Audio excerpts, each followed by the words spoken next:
Sebelumnya saya mengucap syukur sama Tuhan atas kesempatan, khususnya dalam pelayanan. Hari ini yang saya cita-citakan. Saya pingin gitu loh, satu keluarga pelayanan bareng.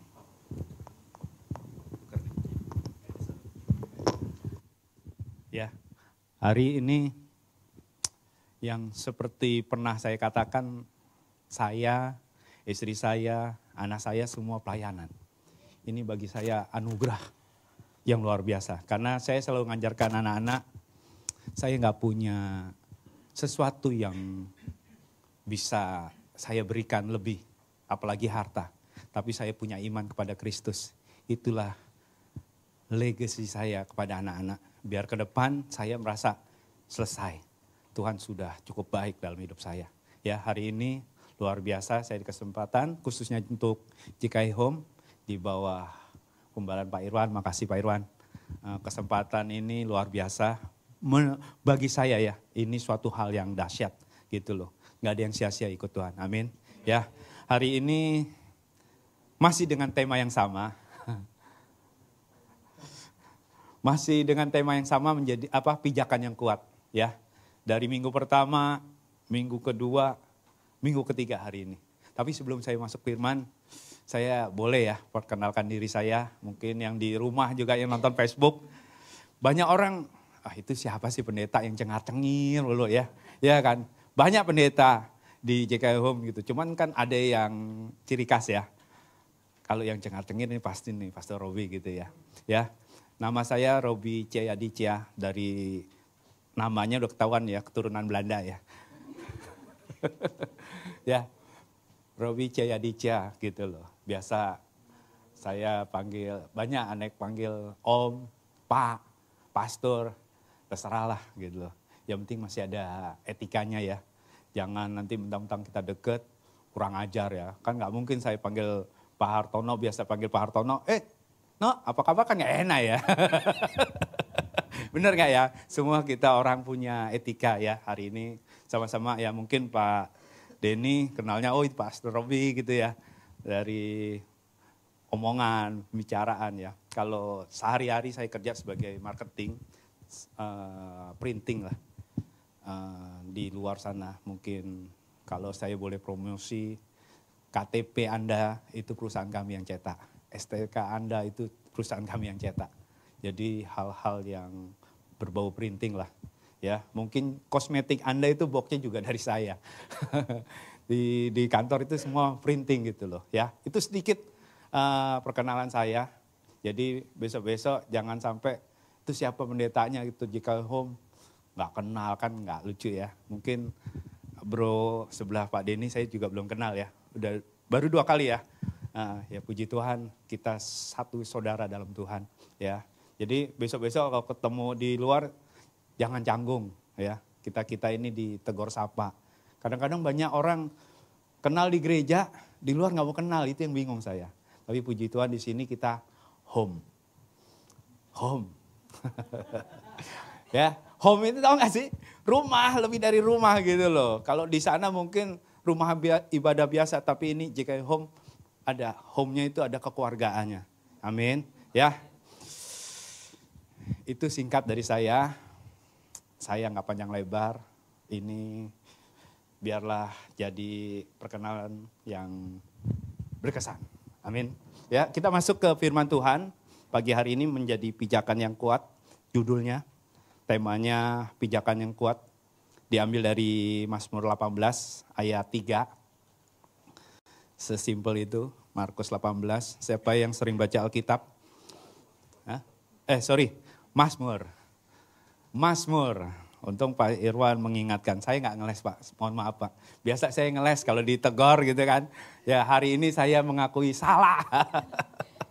Ya, kalau ngomong salah sedikit sebelum masuk firman. Kemarin saya joke sama istri saya. Pria kalau ngaku salah, waktu dia bersalah, itu namanya jujur ya. Pria kalau ngaku salah tapi dia nggak tahu benar atau salah, itu namanya bijaksana. Tapi kalau pria yang ngaku salah, walaupun dia benar, itu namanya suami. Ya, istri saya protes. Aduh, ini sebelum masuk firman ya. Ini saya selalu bercanda. Makanya kadang-kadang kalau di khotbah kok Pastor Robi jarang bercanda gitu loh. Karena saya diajarin jangan kebanyakan bercanda. Ya, tapi saya lihat di sini muka-mukanya kok tegang gitu ya. Belum masuk firman ini ya. Kita masuk ke pijakan yang kuat. Di Mazmur 18 ayat 3 dikatakan, ya Tuhan, bukit batuku, kubu pertahananku dan penyelamatku, Allahku, gunung batuku, tempat aku berlindung, perisaiku, tanduk keselamatanku, kota bentengku. Amin. Ini perisai yang pijakan yang kuat bagi kita sebagai orang percaya. Itu kalau Anda ingat itu salah satu khotbah Pak Irwan, boleh mengandalkan Tuhan di minggu pertama, minggu kedua kemarin ingat nggak? Bugem khotbah ada yang 3 poin, mengandalkan Tuhan, terus melepaskan beban, benar? Terus yang terakhir menjadi sembuh, ya. Itu kan bagaimana memiliki pijakan yang kuat. Tapi pagi hari ini saya mau mengajarkan atau memberikan sama-sama kita belajar bagaimana, pernahkah Anda berpikir untuk menjadi pijakan yang kuat? Kemarin kan kita bicara pijakan kuat, kita harus andalkan Tuhan. Memang Tuhan itu luar biasa. Kalau menurut Kamus Bahasa Indonesia, pijakan itu apa sih? Pijakan itu sesuatu yang diinjak ya. Benar gak ya? Benar gak? Namanya juga pijakan. Gak mungkin ya. Sesuatu yang diinjak. Kalau sesuatu yang diinjak harus kuat. Tandanya harus berdampak buat kita. Ya, pernah nggak Anda berpikir menjadi pijakan yang kuat? Kalau kemarin kita bagaimana memiliki pijakan kuat yang kayak mana yang harus dimiliki. Tapi pernah nggak Anda berpikir menjadi pijakan yang kuat? Saya mau belajar sama-sama mengajarkan saudara bagaimana kita menjadi pijakan yang kuat khususnya untuk diri kita, bahkan berdampak untuk orang lain. Karena saya selalu menekankan hidup saya, khususnya kalau hidup itu harus punya tujuan. Harus bisa menginspirasi orang. Jangan hidup hanya lahir, hidup, dan mati. Tuhan gak mau. Tuhan itu ciptakan buat kita untuk kelahiran kita. Itu dengan tujuan. Tujuannya apa? Ya, kalau saya harus bisa menginspirasi orang, apa yang harus kita? Makanya pagi hari ini kita belajar menjadi pijakan yang kuat. Ya. Pernah dengar cerita mengenai Zakheus? Pernah ya? Kita buka di Lukas 19. Zakheus. Anak sekolah minggu pasti tahu. Zakheus itu orangnya tinggi banget. Ya. Di Lukas 19 ayat yang 1 sampai 10, cuman sampai ayat 4. Yesus masuk ke kota Yeriko dan berjalan terus melintasi kota itu. Di situ ada seorang bernama Zakheus, kepala pemungut cukai. Dan ia seorang yang kaya. Ia berusaha untuk melihat orang apakah Yesus itu. Tetapi ia tidak berhasil karena orang banyak sebab badannya pendek. Maka berlarilah dia mendahului orang banyak lalu memanjat pohon ara untuk melihat Yesus yang akan lewat di situ. Sampai di situ aja. Tadi Zakheus orang yang pendek. Dia kenal Yesus enggak? Enggak. Menurut saya kenal. Tapi enggak sepenuhnya ini ya. Kenal. Kalau dia enggak kenal ngapain? Iya kan? Sama seperti saya kenal Pak Budi. Kalau Pak Budi lewat rumah, saya akan lihat. Oh itu Pak Budi tuh. Iya kan? Tapi kalau saya nggak kenal Pak Budi lewat depan rumah saya, walaupun seorang yang terkenal, saya nggak pengen lihat lebih lagi, iya kan? Pada zamannya Zakheus itu kenal, berita itu kan luar biasa. Pas Tuhan Yesus datang, dia pingin Hebatnya lagi, dengan keterbatasannya dia mencoba. Orang banyak. Slip-slip gitu ya. Nyelip sana sini. Apa yang terjadi? Setinggi-tingginya orang, saya nggak ngomong sependek-pendeknya dia ya. Setinggi-tingginya Zakheus. Tapi kan ternyata orang lain lebih tinggi. Otomatis nggak kelihatan ya. Ya, mungkin Anda pernah di pasar malam ya. Kalau ada show, kitanya badannya nggak terlalu tinggi, pasti jingkak-jingkak gini ya. Benar nggak ya? Ya kan, kalau ada anak kecil pasti digendong sama bapaknya. Tapi ini kan Zakheus ini pengen lihat apa yang terjadi. Dia naik ke pohon kelapa, ara. Ya, naik ke pohon ara itu, dia pasti nginjek ranting ya. Pijakannya itu kuat apa enggak? Kuat dong. Ya, kalau dia nggak kuat, kepleset deh, jatuh. Ya, rasanya gimana kalau jatuh di pohon? Waduh, mantap ya. Iya kan? Dia naik ke pohon ara pasti banyak rantingnya yang kuat dia injak. Akhirnya apa? Zakheus yang pendek bisa menjadi lebih tinggi dari orang-orang sekitarnya. Waktu dia sampai atas, dia bisa lihat Tuhan gak? Bahkan mungkin orang-orang di bawah itu pasti marah-marah.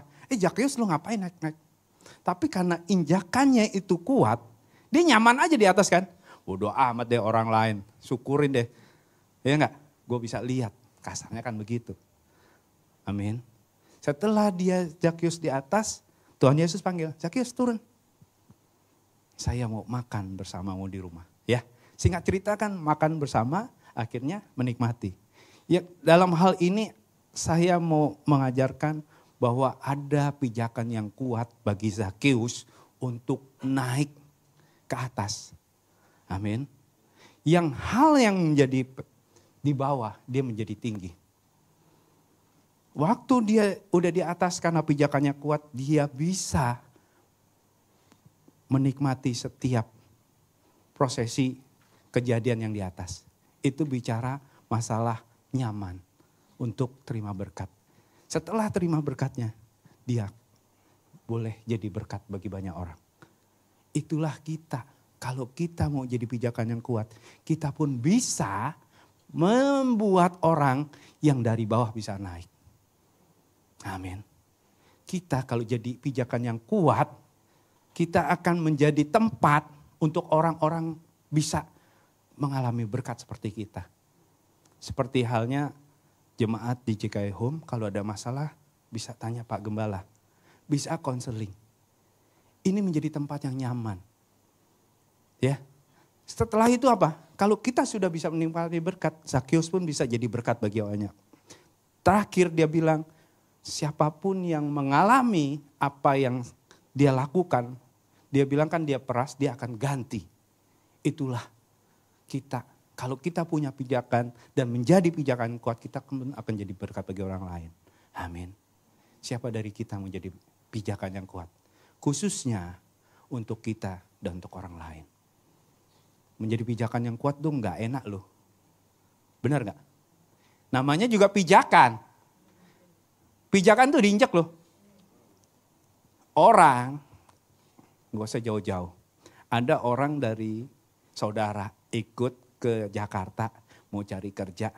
Melalui kita, dia bisa kerja, bisa punya kedudukan tinggi. Seringkali orang itu bisa lupakan kita loh. Enak gak jadi pijakan? Gak enak. Tapi kita diajar untuk jadi pijakan yang kuat. Jadi biarin kita menjadi pribadi yang seturut sekehendak Tuhan. Kadang-kadang kita lupa, kita sudah diberkati, lupa untuk jadi pijakan orang lain. Hari ini kita belajar menjadi pijakan yang kuat. Amin. Ya. Supaya apa? Orang lain pun yang dari bawah jadi naik. Sadarilah bahwa setiap kita hidup ini selalu saya katakan tidak ada yang kebetulan. Kalau hari ini kita dipakai Tuhan untuk berkati orang, tandanya Tuhan tuh gak pernah salah pilih untuk buat kita. Mungkin rasanya kita hancur. Orang sudah ditolong, gak ada ucapan terima kasih. Orang sudah dibantu, boro-boro dia datangin lagi. Bahkan dia lupakan kita. Tapi hari ini kita diajar kalau jadi pijakan yang kuat, benar-benar. Amin. Itu yang pertama. Menjadi pijakan kuat itu membawa kita menjadi tinggi. Kalau kita jadi pijakan kuat, menjadikan orang lain yang dari bawah naik ke atas. Sama seperti Zakheus tadi. Ingat, yang tadinya dia nggak bisa lihat Tuhan Yesus karena dia naik ke atas pohon dengan pijakan yang kuat, dia bisa lihat. Amin. Ya, jadi nggak usah aneh-aneh. Hidup ini simple. Tuhan itu simple. Cuman kadang-kadang yang buat ribet itu kitanya. Ya, amin. Itu yang pertama. Yang kedua apa tadi? Kita orang lain nyaman. Ya, kuat dalam menghadapi pergumulan. Coba Anda bayangkan waktu Zakheus naik ke atas, dahan yang dipijak itu nggak kuat. Walaupun dia bisa naik, kalau nggak kuat jatuh kan. Iya kan? Untung di sini ditulis Zakheus naik pohon ara. Kalau dia naik pohon kelapa kan nggak ada cabangnya. Bener nggak ya? Ini naik pohon ara banyak cabangnya loh ini. Iya kan? Hebatnya dia nggak salah pilih untuk pilih kakinya untuk berdiri. Walaupun orang di bawah, Zakheus turun. Kadang-kadang kita sudah di atas, bahkan orang lain sudah di atas. Itu kan disuruh, digoyang, cobaan sana sini. Kalau pijakan itu nggak kuat, kita akan jatuh. Bersyukurlah kalau hari ini Anda memiliki pijakan yang kuat. Secara pribadi kita punya Allah yang selalu menemani kita dimanapun kita berada. Bersyukurlah. Kalau hari ini ada sosok manusia, orang yang selalu bantu kita, bersyukurlah. Ya, jangan berpikir waktu orang itu nggak bisa nolong kita, terus kita kecewa. Bersyukurlah kalau hari ini ada gembala yang terus ngingetin kita untuk doa pagi. Bersyukurlah ada gembala yang selalu, ayo ajar kita untuk selalu mau pelayanan.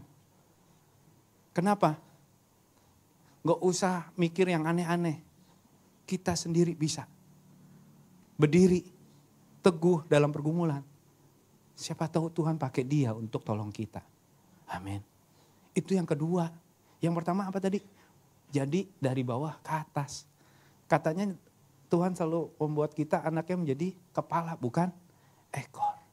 Kita selalu naik. Makanya harus punya pijakan yang kuat. Kalau sudah di atas pun kita harus punya pijakan yang kuat. Kenapa? Biarin papa mama saya bilang kalau di atas tuh biasanya pohon ketiup anginnya lebih kencang. Anginnya itu lebih kencang dari di bawah. Iya kan? Kalau kita dalam keadaan kedudukan kita tinggi, itu kan anginnya kencang. Entah itu omongan orang lain, entah itu masukan, entah itu cobaan yang lain. Itu kayaknya powernya itu lebih dari waktu kita di bawah. Iya kan? Pernah ya ngerasain? Kalau sekarang saya kalau suruh naik tangga itu agak gemetar juga nih kaki gitu kan. Dulu kalau masih segar, sekarang sih masih segar. Dulu maksudnya masih muda ya. Dalam artian muda itu masih gagah-gagahnya. Kalau naik genteng itu main loncat-loncat aja gitu loh. Gak ada takutnya ya. Kalau coba sekarang naik tangga aja gini, kedak gitu. Tangga nggak goyang, bisa goyang sendiri loh. Saya nggak tahu itu kenapa, kayak ada energinya. Ternyata saya udah mulai goyah gitu loh. Tapi kalau kita punya pijakan yang kuat, tangga yang kuat, dudukan yang kuat, mau kayak manapun kita nggak ada takutnya. Amin. Hari ini kita belajar. Kalau hari ini Tuhan kita jadikan Tuhan menjadi pijakan yang kuat, kita pun akan menjadi pijakan yang kuat bagi orang lain. Amin. Hari ini kita belajar, yuk jadi pijakan juga. Jadi nggak usah terlalu aneh-aneh. Kalau kita menjadi pijakan kuat, saya percaya orang yang menjadikan kita sebagai pijakan yang kuat juga tetap nyaman, kuat untuk melawan pergumulan. Ya, itu yang kedua. Yakin nggak nih? Kalau nggak saya mulai lagi dari satu nih, biar nggak lupa. Karena ini yang saya alami, ya kan? Jangan berpikir orang itu tinggi itu nggak lewat bawah. Bohong. Kalau menjadi orang tinggi harus lewat bawah. Lewat bawah dulu baru bisa jadi tinggi. Sama kalau orang mau sembuh harus sakit dulu. Kalau orang mau sukses harus gagal dulu.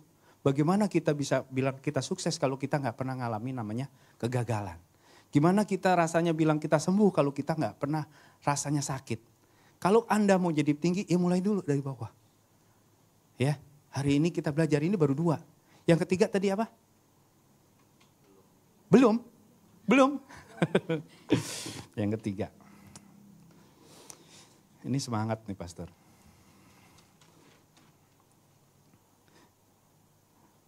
Oh, kalau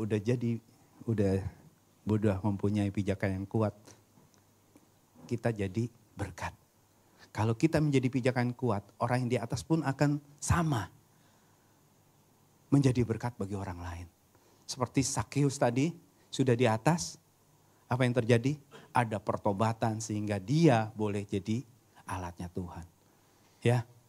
Kenapa? Dari awal sudah terbentuk dengan hal-hal yang baik dan hasilnya akan baik. Kalau halnya dimulai dari hal yang buruk, hasilnya pun akan buruk. Hari ini kita belajar, yuk jangan pernah hitung-hitungan lagi, jangan pernah memikirkan yang tidak perlu kita pikirkan. Kalau hari ini kita dipakai Tuhan untuk jadi pijakan yang kuat bagi orang lain, laksanakan tugas kita. Jangan lagi ngeluh, jangan lagi protes. Yuk sama-sama. Apa yang kita terima, kita harus bisa bagikan pada orang lain. Kalau hari ini kita menjadi pijakan yang kuat atau kita pernah punya pijakan yang kuat, kita harus jadi berkat bagi orang lain. Amin. Amin. Kok gak yakin begini ya? Ya, saya alami itu. Kenapa? Kalau Anda jadi berkat terus Anda gak pernah salurkan ke orang lain. Sama halnya seperti laut mati. Yang selalu diairi tapi tidak pernah membagi. Ujung-ujungnya tidak ada kehidupan. Mau saudara begitu? Saya sih gak mau. Lebih baik saya bagikan. Kenapa? Saya selalu bilang menjadi saluran berkat itu pasti kita yang pertama untuk terima berkat. Setelah kita terima baru kita salurkan. Itu yang namanya saluran berkat. Kecuali salurannya mampet. Harus dibersihin. Ya, hari ini sama-sama kita belajar 3 hal untuk menjadi pijakan yang kuat. Kenapa? Fungsinya untuk membawa kita lebih tinggi. Yang kedua, untuk bisa atau kuat dalam pergumulan. Yang ketiga, kita jadi berkat. Ya, persoalannya, Pak, bagaimana menjadi ranting atau pijakan yang kuat tadi? Kalau kemarin cerita harus tanggalkan beban, harus mengandalkan Tuhan, harus sembuh. Saya teringat untuk jadi ranting itu di Alkitab di Yohanes 15. Bapa itu adalah pokok anggur, kita rantingnya. Kita untuk menjadi ranting, kita harus kuat dan berbuah. Bagaimana caranya? Kita harus tinggal menyatu. Jadi sama pokoknya. Hari ini kita mau jadi pijakan yang kuat, ayo terus melekat sama Tuhan. Supaya apa? Bukan hanya jadi ranting yang biasa, tapi menjadi ranting yang kuat dan berbuah. Amin. Kalau berbuah itu tandanya apa yang di atasnya akan ada hasilnya. Sesimpel itu hidup. Jangan terlalu berpikir yang aneh-aneh. Kita lahir, hidup dan mati. Tuhan punya rencana. Dan kita bagaimana menghidupinya untuk tujuannya Tuhan. Ya. Singkat cerita, supaya apa? Jangan lagi kita berpikir egois. Menjadi pijakan yang kuat. Mungkin hari ini kita diajar bagaimana untuk memiliki pijakan yang kuat. Tapi suatu saat kita akan menjadi pijakan yang kuat bagi orang lain. Sebelum saya akhiri khotbah, saya ada cerita mengenai keledai. Ada seorang petani punya beberapa keledai di tempat ladangnya. Di ladangnya itu ada sumur. Suatu ketika keledai itu masuk ke sumur itu, otomatis si petani nyariin dong, kemana nih keledai saya? Di dalam sumur itu, keledai malang itu yang diperkirakan mati, ternyata nggak mati. Kadang-kadang kita ini seperti orang yang sudah jatuh nggak ada yang nolong. Sama nih kayak keledai. Si petani ini yang punya sumur itu berpikir, daripada keledai saya yang lain mati, masuk ke sumur itu, akhirnya dia tutup. Tuh sumur. Dia tiap hari masukin tanah ke sumur itu supaya sumur itu ketutup. Tapi apa yang terjadi? Keledai itu melihat tanah yang masuk, batu yang masuk ke sumur itu, dia beranggapan, aduh udah mati, ditimbun lagi. Padahal saya belum mati. Sama kayak kita. Kadang-kadang kita dalam masalah, boro-boro ada pertolongan. Boro-boro ada yang bantu. Ada juga makin banyak masalah yang meniban kita. Tapi ini keledai pinter. Dia jadikan pasir dan batu yang masuk ke dalam itu menjadi pijakan dia. Sampai suatu saat pijakan itu, tanah itu menjadi tinggi, dia itu di atas pijakannya. Jadi tanah yang dan batu yang masuk ke sumur itu, yang tadinya dia pikir itu adalah masalah bagi dia, akhirnya dia jadi menjadikan dia naik ke atas. Dia jadikan tanah dan batu yang masuk ke sumur itu menjadi pijakan yang kuat, sehingga yang tadinya dia harusnya mati, si keledai itu jadi keluar. Begitupun kita. Kadang-kadang begitu banyak masalah, begitu banyak problema yang masuk ke dalam hidup kita. Kayaknya gak ada orang lain yang nolong kita. Tapi ingat, Tuhan tuh sedang bentuk kita melalui masalah kita. Supaya apa? Kalau kita kuat dalam Tuhan, masalah-masalah yang datang kepada kita ternyata bisa kita ubah jadi pijakan yang kuat. Amin. Itu harus paham, penuh hikmat, makanya terus bergaul sama Tuhan. Jadi Tuhan tuh tahu apa yang terbaik buat kita. Jangan pernah berpikir setiap masalah yang akan datang kepada kita, bahkan yang kita hadapi itu akan menjadi batu sandungan buat kita. No, Tuhan tuh gak punya rencana begitu. Karena rancangannya adalah damai sejahtera. Makanya yuk belajar, terus ikut Tuhan supaya apa? Kita paham. Ya, paham menjadi pijakan yang kuat. Mempunyai pijakan yang kuat. Kalau hari ini Anda punya masalah, ingat, siapa tahu pijakan itu terbuat dari masalah yang Anda hadapi sekarang. Kalau Anda bisa lewat dari masalah itu, Anda akan punya pijakan yang luar biasa. Kalau hari ini pun kita akan menjadi pijakan yang kuat, ingat Tuhan juga punya rencana yang dahsyat lagi buat kita. Amin. Ingat Paulus, saya percaya dan yakin setiap pergumulan dia, setiap apa yang dia hadapi, itu membuat dia menjadi rasul yang luar biasa hebat. Penganiayaan, bahkan penjara sekalipun dia hadapi. Dia bisa convert semuanya itu untuk jadi pijakan yang kuat. Sehingga dia menjadi rasul yang luar biasa. Hari ini saya percaya kita akan punya pijakan yang kuat. Kita pun akan menjadi pijakan yang kuat bagi kemuliaan nama Tuhan. Amin.